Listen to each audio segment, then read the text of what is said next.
Hi friends, welcome to మన Bommarillu. Upcoming రివ్యూలోకి వెళ్ళిపోదాం. భూమి అపూర్వని ఒక ఆట ఆడుకోవాలి అని ఫిక్స్ అయిపోతుంది.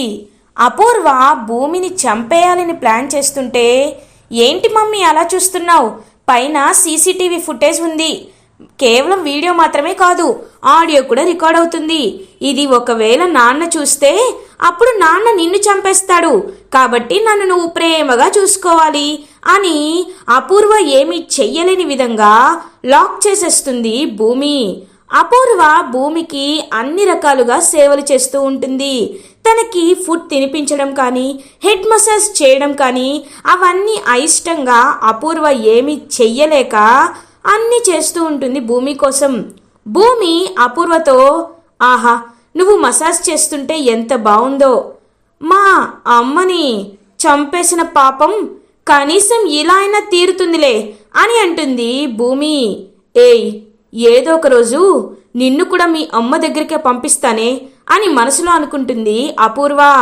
నాకు తెలుసు నువ్వు మనసులో ఏమనుకుంటున్నావో, కానీ అది అసాధ్యం. ఎందుకంటే మా అమ్మలో మంచితనం, మా నాన్నలో పౌరుషం రెండూ నాకు వచ్చాయి. శరత్ చంద్ర గారి కూతురంటే మినిమం ఉంటుంది కదా. నీ ప్లాన్లన్నీ నాకు ముందే తెలిసిపోతాయి. నన్ను చంపాలని చూస్తే నువ్వే మా నాన్న చేతిలో చచ్చిపోతావు. ఆ విషయాన్ని గుర్తు పెట్టుకో అపూర్వ మమ్మీ అని అంటుంది భూమి. ఇంకా ఏమి అనకుండా సైలెంట్గా కోపంగా ఉంటుంది అపూర్వ. ఇది ఇలా ఉండగా గగన్ ఇంటికి రీచ్ అవుతాడు. అమ్మా, భూమి దగ్గర నువ్వుండాలి కానీ నువ్వు కూడా ఇంటికి వచ్చేసావేంటి, నేను భూమి దగ్గర ఉంటాను అని బయలుదేరబోతూ ఉంటాడు గగన్. వద్దు గగన్ వద్దు, శరత్ చంద్ర గారు వచ్చారు, అపూర్వ భూమి దగ్గర ఉంటారని చెప్పారు అని అంటుంది శారద. ఏంటి, ఆ అపూర్వనా? ఆవిడ ఆవిడ భూమి దగ్గర ఉండడం ఏంటి అని అంటాడు గగన్. రే వద్దు, నువ్వు అక్కడికి వెళ్ళొద్దు గగన్, నేను చెప్తున్నాను కదా, అక్కడికి వెళ్ళి ఇంకా నువ్వు అవమానపడడం నాకు ఇష్టం లేదు అని పాపం కన్నీళ్ళు తుడుచుకుంటూ శారద తన రూమ్లోకి వెళ్ళిపోతారు. గగన్ ఆలోచనలో పడతారు.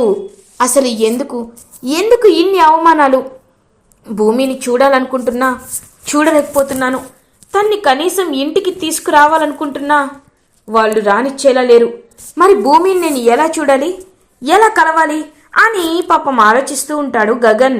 అప్పుడే ఇంక భూమి తన దగ్గరికి వచ్చినట్టు ఊహించుకుంటూ ఉంటాడు గగన్. ఏంటి గగన్ గారు, మీరు నా దగ్గరికి రావాలని మీకు అనిపించట్లేదా? నేను హట్ అయ్యాను. తలతిక్క గారు రండి, నేను భోజనం తినిపిస్తాను అని ఇంక భూమికి తనకి మధ్యలో ఉన్న స్వీట్ మెమొరీస్ అన్నిటినీ గుర్తు చేసుకుంటూ ఉంటాడనమాట. అలా గగన్. ఇది ఇలా ఉండగా భూమి, ఆంటీ నాకిప్పుడు అర్థమైంది, నాకెందుకు నిద్ర పట్టట్లేదో, ఒకసారి మీ ఫోన్ ఇవ్వండి అని అంటుంది భూమి. నా ఫోనా ఎందుకు అని అడుగుతుంది. అబ్బా ఇవ్వు మమ్మీ అని ఫోన్ తీసుకొని గగన్కి ఫోన్ చేస్తుంది భూమి. ఏయ్, ఎవరికి ఫోన్ చేస్తున్నావు అని అడుగుతారు. నా కాబోయే భర్తకి, మీకు అల్లుడవుతాడు మమ్మీ. హలో అని అంటుంది భూమి. నువ్వేంటి నాకు కాల్ చేశావు అని అంటాడు గగన్. హలో, నేనండి భూమిని అని అంటుంది భూమి. ఒక్కసారిగా భూమి వాయిస్ విని చాలా అంటే చాలా హ్యాపీగా ఫీల్ అవుతాడు పాపం గగన్. హలో భూమి, నువ్వు ఎలా ఉన్నావు? నువ్వు టైంకి టాబ్లెట్స్ వేసుకున్నావా, భోజనం చేశావా అని అడుగుతాడు గగన్. గగన్ గారు ఒక్క నిమిషం, నేను అన్ని టైంకే వేసుకున్నాను. ఇక్కడ నన్ను కంటికి రెప్పలా చూసుకోవడానికి ఒక పని మనిషి ఉందిలేండి, మీరేమీ కంగారు పడద్దు. గగన్ గారు, మీరు ఇందాక నేను శరత్ చంద్ర అంకుల్ని పిలిచినందుకు ఫీల్ అయ్యారు కదా అని అడుగుతుంది భూమి. పాపం గగన్ సైలెంట్గా ఏమీ మాట్లాడకుండా అలా తన ఎమోషన్ని కంట్రోల్ చేసుకుంటూ ఉంటాడు. నాకు తెలుసు గగన్ గారు, మీరు చాలా బాధపడుతూ ఉంటారని, అందుకే నేను ఒక విషయం చెప్పడానికి మీకు కాల్ చేశాను అని అంటుంది భూమి. ఏ విషయం అని అంటాడు గగన్. నేను డిశ్చార్జ్ అయ్యాక మీ ఇంటికి రావాలనుకుంటున్నాను అని అంటుంది భూమి. ఒక్కసారిగా చాలా హ్యాపీగా ఫీల్ అవుతాడు గగన్. ఇంక అపూర్వ అలా షాక్ అయిపోతుంది. కానీ ఆ శరత్ చంద్ర కనీసం మమ్మల్ని లోపలికి రావడానికి కూడా ఆయనకి ఇష్టం ఉండట్లేదు కదా అని అంటాడు గగన్. నేను మా నాన్న మా అంకుల్తో నేను మాట్లాడతాను, కానీ నాకు మీ ఇంట్లోనే ఉండాలనిపిస్తుంది. ఖచ్చితంగా రేపు నన్ను డిశ్చార్జ్ చేసినప్పుడు మీరు నా పక్కనే ఉండాలి అని అంటుంది భూమి. ఖచ్చితంగా నేను అమ్మ వచ్చి నేను ఇంటికి తీసుకువస్తాం అని చెప్పి హ్యాపీగా ఫీల్ అవుతాడు గగన్. అమ్మా అమ్మా అని పిలుస్తూ ఉంటాడు. ఏమైంది గగన్ అని అడుగుతారు శారద. అమ్మా భూమి కాల్ చేసింది, తను మన ఇంటికే వస్తానని చెప్పింది, నాకు చాలా సంతోషంగా ఉంది అని అంటారనమాట. అలా ఇంకా గగన్, అవునా, నిజంగా ఇది చాలా శుభవార్త, అయితే నేను భూమి ఉండడానికి రూమ్ అంతా సిద్ధం చేస్తాను అని పాపం హ్యాపీగా పూర్ణి అండ్ శారద ఇద్దరు రూమ్లోకి వెళ్ళిపోతారు. ఇది ఇలా ఉండగా మార్నింగ్ అవుతుంది. శరత్ చంద్ర హాస్పిటల్కి బయలుదేరుతారు. తన డ్రైవర్తో సహా వచ్చి, అమ్మ భూమి, డాక్టర్తో అంతా మాట్లాడాను, అన్ని ఫార్మాలిటీస్ కంప్లీట్ అయిపోయాయి, నిన్నింకా ఇంటికి తీసుకువెళ్ళిపోవచ్చని చెప్పారు, రామ్మ వెళ్దాం అని అంటారు శరత్ చంద్ర. అదే టైంకి భూమి కోసం గగన్ అండ్ శారద కూడా హాస్పిటల్కి వస్తారు. ఒక్కసారిగా వాళ్ళిద్దరిని చూసి షాక్ అయిపోతాడనమాట శరత్ చంద్ర. మీరేంటి ఇక్కడ అని అడుగుతారు. అంకుల్, నేను మిమ్మల్ని ఒక మాట అడగచ్చా అని అంటుంది భూమి. మాట ఏంటమ్మా, నీకోసం ప్రాణాలనే ఇస్తాను, ఏంటమ్మా అది అని అడుగుతారు శరత్ చంద్ర. అంకుల్, నేను ఇంకా మిమ్మల్ని ఇబ్బంది పెట్టాలనుకోవట్లేదు. మీ ఇంట్లో పెళ్లి జరిగింది, ఇందు ఇప్పుడు తన భర్తతో సంతోషంగా ఉంది. వాళ్ళకి కొత్తగా పెళ్ళయింది కాబట్టి వాళ్ళ సంతోషాన్ని మీతో షేర్ చేసుకోవాలి అనుకుంటారు. మీరేమో నా చుట్టూనే ఉన్నారు. ఫ్యామిలీ మెంబర్స్ అందరూ ఖచ్చితంగా మీరు హ్యాపీగా లేరని బాధపడుతూ ఉంటారు. మీరు బాధపడడం వల్ల కుటుంబం అంతా బాధపడడం నాకు ఇష్టం లేదు అంకుల్. అందుకే నేను శారద ఆంటీ వాళ్ళ ఇంటికి వెళ్ళాలనుకుంటున్నాను అని అంటుంది భూమి. ఏంటమ్మా భూమి, ఈ నాన్నని పరాయివాణ్ణి చేస్తున్నావా అని అడుగుతారు శరత్ చంద్ర. పరాయివాణ్ణి చేయటం లేదు అంకుల్, మీరు బాధపడడం నాకు ఇష్టం లేదు అంటున్నాను. మీ వాళ్ళు బాగుండాలని మీరు మనస్ఫూర్తిగా కోరుకుంటారు, అలాంటిది మా నాన్న బాగుండాలని నేను కూడా కోరుకుంటాను కదా. నేను 2-3 నెలల క్రితమే మీ దగ్గరికి వచ్చాను, కానీ ఇందు మీకు కూతుర్లా పెరిగింది. ఇందుని మీరు ఎంతగా ప్రేమిస్తారో, మీ మేనకోడల్ని మీరు ఎంత అల్లారు ముద్దుగా పెంచుకున్నారో నాకు తెలుసు అంకుల్. అలాంటిది మీరు తన్ని దగ్గరుండి హ్యాపీగా చూసుకోవడం అనేది మీ బాధ్యత కదా. అందుకే ఇంకా మీ ఇంట్లో ఉండి నేను మిమ్మల్ని ఇబ్బంది పెట్టాలనుకోవట్లేదు. అయినా శారద ఆంటీ కూడా నన్ను ఉండమని చాలా వరకు అడిగారు, కాబట్టి ఈ విషయంలో నా మాట కాదనకండి అని అంటుంది భూమి. అప్పుడే ఇంకా శరత్ చంద్రకి డాక్టర్ చెప్పిన మాటలు గుర్తుకు వస్తాయి. చూడండి, షీఈస్ ఫైన్, తను త్వరగా రికవర్ అయ్యే ఛాన్సెస్ ఉన్నాయి. కాకపోతే తన హార్ట్ దగ్గరగా సర్జరీ చేయడం వల్ల తనకి మీరు ఎక్కువగా ఇబ్బంది పెట్టకూడదు. తను బాధపడే పనులు, నొచ్చుకునే పనులు ఏమి చేయకూడదు. తన్ని మ్యాక్సిమం హ్యాపీగా ఉండేటట్టే మీరు చూసుకోవడానికి ప్రయత్నించాలి అని డాక్టర్ చెప్తారు. ఇప్పుడు నేను కాదు అంటే నా బంగారు తల్లి బాధపడుతుంది. తను బాధపడితే తన ఆరోగ్యానికి మంచిది కాదు. లేదు, ఇప్పుడు నేను ఒప్పుకోవాలి అని మనసులో అనుకుంటూ, సరేమ్మా, నీ మాట ఎప్పుడైనా నేను కాదన్నానా, అలాగే వెళ్ళు. రేయ్, నా బంగారు తల్లి జాగ్రత్త, తనకి ఏ చిన్న ఇబ్బంది అయినా కలిగిందో అని అంటారు శరత్ చంద్ర. ఆవేశంతో ముందు వెనక తెలియకుండా కాల్చింది నువ్వు నాకు నీతులు చెప్తున్నావా అని అంటాడు గగన్. ఏయ్ అని అంటారు శరత్ చంద్ర. వద్దు, మీరు ఇలా కొట్టుకుంటూ ఉంటే భూమి ఇంకా బాధపడుతుంది. రే గగన్, రారా భూమిని తీసుకువెళ్దాం అని శారద ఇంకా అలా భూమిని ఇంటికి తీసుకువెళ్తారు. అప్పుడే ఇంకా శరత్ చంద్ర అండ్ అపూర్వ అలా వెళ్తూ చూస్తూ ఉంటారు. అపూర్వ, అమ్మయ్యా, ఇది వాళ్ళింటికి వెళ్ళడంతో నాకు దరిద్రం వదిలింది, లేకపోతే ఈయన నన్నే సేవలు చేయమని అడిగేవాడు, హిష్యూ అని మనసులో అనుకుంటుంది అపూర్వ. గగన్, శారద, భూమి ఇంటికి రీచ్ అవుతారు. భూమి, నువ్వు ఎప్పుడెప్పుడు వస్తావా అని ఎదురు చూస్తున్నానని చెప్పి పూర్ణి చాలా హ్యాపీగా ఫీల్ అవుతుంది. భూమి అలా నడవబోతూ పాపం అలా తనకైతే కాళ్ళు బెనికి అలా స్లిప్ అవుతుంది. వెంటనే భూమి ఒక్క నిమిషం అని గగన్ భూమిని ఎత్తుకుంటాడు. ఒక్కసారిగా భూమి అలా గగన్ వైపు ప్రేమగా చూస్తూ ఉంటుంది. ఇంకా శారద కూడా చాలా అంటే చాలా హ్యాపీగా ఫీల్ అవుతుంది వాళ్ళిద్దరిని అలా చూస్తూ. ఇంకా అలా ఇద్దరు ఒకేసారి ఇంటి లోపలికి భూమిని ఎత్తుకొని గగన్ అడుగు పెట్టడం చాలా అంటే చాలా హ్యాపీగా అనిపిస్తుంది శారదకి. ఇంకా వెంటనే అలా భూమిని గగన్ అలా తన రూమ్కి తీసుకువెళ్తాడు. చూడు భూమి, నీకు ఏం కావాలన్నా మొహమాట పడద్దు. అమ్మ నిన్ను జాగ్రత్తగా చూసుకుంటారు. ఒకవేళ నీకేదైనా అవసరం అయితే నన్ను పిలు, సరేనా అని అంటారు. సరే అండి అని వెళ్ళబోతుంటే భూమి గగన్ చేయి పట్టుకుంటుంది.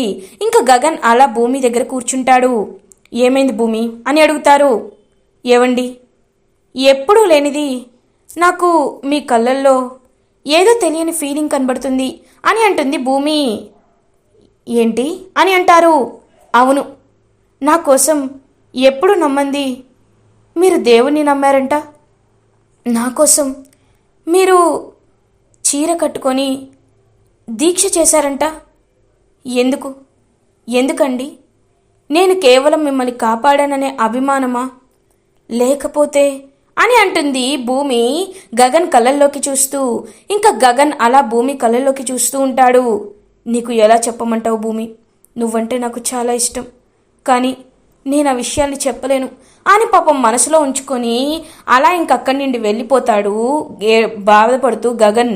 నాకు తెలుసండి, మీరు నన్ను ఇష్టపడుతున్నారు, కానీ ఆ విషయాన్ని మీరు చెప్పలేకపోతున్నారు అని పాపం వెళ్ళిపోతున్న గగన్ వైపు చూస్తూ భూమి ప్రేమగా అలా చూస్తూ ఉండిపోతుంది. ఇది ఇలా ఉండగా శరత్చంద్ర, అపూర్వ నేను ఫ్యాక్టరీకి వెళ్ళొస్తాను, నువ్వు ఇంటికి వెళ్ళు అని ఇంకా ఫ్యాక్టరీకి బయలుదేరతాడనమాట. అలా శరత్చంద్ర అలా ఇంకా కారులో వెళ్తూ ఉంటే శరత్చంద్రకి పక్కనే ఒకరు కనబడతారు టీ తాగుతూ. ఒక్కసారిగా అతన్ని చూసి షాక్ అయిపోతాడు శరత్చంద్ర. అతను ఎవరు అంటే కృష్ణప్రసాద్కి నిజం చెప్పిన డ్రైవర్ ఉంటాడు కదా, ఆ డ్రైవర్ అనమాట. ఇంకా డ్రైవర్ని చూసి ఒక్కసారిగా షాక్ అయిపోతాడు శరత్చంద్ర. ఇంకా చాలా టీ తాగుతూ ఉంటాడనమాట ఆ డ్రైవర్. వెంటనే శరత్చంద్ర కార్ ఆపి కార్ దిగి ఇంకా డ్రైవర్ చేయి పట్టుకుంటాడు. ఒక్కసారిగా డ్రైవర్ అలా ఇంకా శరత్చంద్రని చూసి భయపడి పారిపోవడం స్టార్ట్ చేస్తాడు. ఏయ్ ఆగరా అని చెప్పి ఇంకా అలా తన్ని కారులో ఫాలో అవుతాడనమాట. వెంటనే శరత్చంద్ర ఇంకా వాడెంత పరిగెట్టినా వెంటనే పట్టుకుంటాడనమాట శరత్చంద్ర. పట్టుకొని అతన్ని లైసెన్స్డ్ గన్ చూపిస్తూ, ఏయ్ ఎందుకు నన్ను చూసి పారిపోతున్నావు అంటే నువ్వు ఖచ్చితంగా ఏదో తప్పు చేసావు, చెప్పు ఆ రోజు ఏం జరిగింది? నా శోభాని హాస్పిటల్కి తీసుకువెళ్లకుండా ఎందుకు ఫ్యాక్టరీకి తీసుకువెళ్ళావు? నిజం చెప్పరా, నిజం చెప్పు అని గట్టిగా అడుగుతాడనమాట. అలా పాపం శరత్చంద్ర సార్ నాకు అని చెప్పి అంటూ ఉంటాడు. ఏయ్ నిజం చెప్తావా లేకపోతే చేస్తావా? రేయ్ నా చేతిలో నీ చావు ఎలా ఉంటుందో నీకు తెలీదు, తెలిస్తే నువ్వు ఇలా ఉండవు, చెప్పు నిజం చెప్పు అని గట్టిగా అడుగుతాడనమాట శరత్చంద్ర. చెప్తాను సార్, నిజమే చెప్తాను సార్, నిజం చెప్పాలంటే ఆ రోజు అని జరిగిందంతా చెప్తాడనమాట డ్రైవర్. లైక్ ప్రెగ్నెంట్గా తనకి డెలివరీ పెయిన్స్ వస్తున్నా సరే తన్ని హాస్పిటల్కి తీసుకువెళ్లకుండా ఫ్యాక్టరీలో ఏదో జరుగుతుందని ఇన్ఫ్లుయెన్స్ చేసి అపూర్వ ద్వారా ఫ్యాక్టరీకి వెళ్ళడం, అక్కడ తన్ని తగలపడేలా చేయడం, ఇంకదంతా చెప్తాడనమాట. అలా డ్రైవర్ అపూర్వ వల్లే శోభాచంద్ర చనిపోయిందన్న పెద్ద నిజాన్ని తెలుసుకొని ఒక్కసారిగా షాక్ అయిపోతాడనమాట శరత్చంద్ర. ఇంకా వెంటనే చాలా చాలా షాకింగ్గా ఇంకా అలా తనైతే ఒక్కసారిగా జీర్ణించుకోలేక షాక్లో ఉండిపోతాడు. ఇంకా వెంటనే ఆ డ్రైవర్, సార్ మీరు నన్ను చంపుతారని చెప్పలేదు సార్, ఇన్నాళ్ళు ఈ పాపాన్ని మోస్తూ నాలో నేను కుమిలిపోయాను సార్, ఇప్పుడు మీరు చెప్పేశాక నా మనసు ప్రశాంతంగా ఉంది సార్, ప్లీజ్ సార్ నన్ను క్షమించండి సార్, అప్పుడు డబ్బు కాసపడి ఇలా చేశాను అని చెప్పి ఇంకా అలా డ్రైవర్ చెప్తాడు. వెంటనే ఆ లైసెన్స్డ్ గన్ తీసుకొని శరత్చంద్ర అయితే అపూర్వ దగ్గరికి బయలుదేరతాడు. ఇంకా అపూర్వ అలా ఒక్కసారిగా హ్యాపీగా కూల్గా రిలాక్స్ అవుతూ ఉంటుంది. అపూర్వ అని గట్టిగా అరుస్తాడు శరత్చంద్ర. ఒక్కసారిగా అపూర్వ షాక్ అయిపోతుంది. ఏమైంది బావా అని అడుగుతుంది. ఏయ్ ఎవరు నీకు బావా? ఏంటి నాటకాలుగా ఉందా? నువ్వు నా శోభని చంపావా? నువ్వు నా శోభని చంపావా అని గట్టిగా అడుగుతాడు శరత్ చంద్ర. ఒక్కసారిగా షాక్ అయిపోతుంది. అలా ఇంకా అపూర్వ ఎవరు చెప్పారు? అదంతా అబద్ధం బావా అని అంటుంది. అబద్ధాలేంటో నిజాలేంటో నాకు అర్థమవుతూనే ఉన్నాయి. ఆ డ్రైవర్ నాకంతా చెప్పేశాడు. ఛీ, ఇన్నాళ్ళు నీ మాయలో నీ మోసంలో నేను కూరుకుపోయాను. నువ్వు చెప్పినవే నిజాలనుకున్నాను. కానీ నా శోభని చంపింది నువ్వని తెలిసాక నిన్ను చంపకుండా ఉండలేను అని ఇంకా అలా భూమి గురించి తెలియకలేక శరత్ చంద్ర అయితే అపూర్వని చంపడానికి వెళ్తూ ఉంటాడు. కృష్ణప్రసాద్ వెంటనే అడ్డుపడి బావగారు ఒక్క నిమిషం, నేను మీతో మాట్లాడాలి అని అంటారు. ఏయ్, నాకేమీ చెప్పొద్దు, ఏమీ చెప్పొద్దు అని అంటారనమాట శరత్ చంద్ర. బావగారు మీరు ఒక విషయం తెలుసుకోవాలి. శోభాచంద్ర నా చెల్లెలు, తను చనిపోయే ముందు బిడ్డకి జన్మనిచ్చింది. ఆ బిడ్డ బ్రతికే ఉంది అని అంటారు కృష్ణప్రసాద్. ఒక్కసారిగా శరత్ చంద్ర షాక్ అయిపోతాడు. ఏంటి, నా నా బిడ్డ, నా బంగారు కొండ బ్రతికి ఉందా? ఎవరు? ఎక్కడుంది? ఇది నీకెలా తెలుసు? ఎవరు? నా కూతురు ఎవరు అని అడుగుతారు శరత్ చంద్ర. భూమినే మీ కూతురు. శోభాచంద్రకి మీకు పుట్టిన కూతురు. ఈ ఇంటికి అసలైన వారసురాలు భూమి అని చెప్తారు కృష్ణప్రసాద్. భూమి తన కన్న కూతురని తెలుసుకొని అలా ఒక్కసారిగా స్టన్ అయిపోతారు శరత్ చంద్ర. ఇలా ఎపిసోడ్ ఎండ్ అవుతుంది. ఫర్దర్ ఎపిసోడ్ రివ్యూస్ ముందుగా మీకు కావాలి అనుకుంటే మా ఛానల్ని సబ్స్క్రైబ్ చేసుకోండి. Thanks for watching.